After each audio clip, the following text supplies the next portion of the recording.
हमारे आसपास के ज़िले और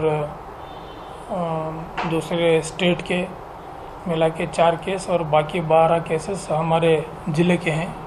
ये बीमारी जो है हवा से फैलती है, एयरबॉर्न डिजीज़ कहते हैं। किसी आदमी को ये बीमारी अगर है तो उसकी छींक या खांसी के बलगम में जो है ये हवा में फैलते हुए दूसरे आदमी को ये बीमारी फैल सकता है। और ये बीमारी को हम 3 कैटेगरी में हिस्सा करते हैं। पहला कैटेगरी ये जिसमें जो है आदमी को हल्का सा बुखार, खांसी, ज़ुकाम और बदन दर्द हो सकता है। इसको किसी टेस्ट की ज़रूरत नहीं, ये डॉक्टर से इलाज करते हुए 7 दिन के अंदर ये बीमारी तकरीबन ठीक होता है।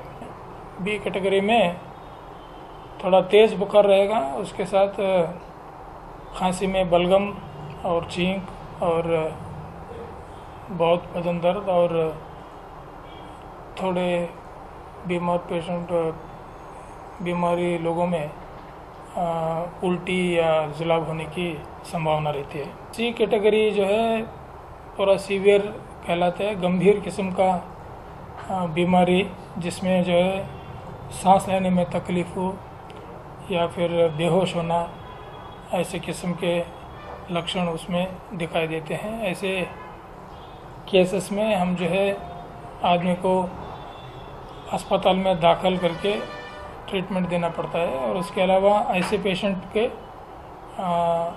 थ्रोट स्वैब बोलते हैं, जो गले से जो है स्वैब टेस्ट के लिए निकालते हैं। और ये वायरल फीवर है, 101 से 1 को लगने का बीमारी है। और ये बीमारी के लिए कुछ डरने की बात नहीं। ऑलरेडी हमारे गुलबर्गा के लिमिट में ऑलरेडी 10 केसेस रिपोर्ट करे सो है। 10 केसेस अलग अलग हॉस्पिटल में एडमिट हो गए सो है। वो एडमिट होकर वहाँ पर टेस्ट करे तो H1N1 पॉजिटिव आया। तो उसके लिए हमारे गुलबर्गा के कोई भी लोगों डरने की ज़रूरत नहीं है।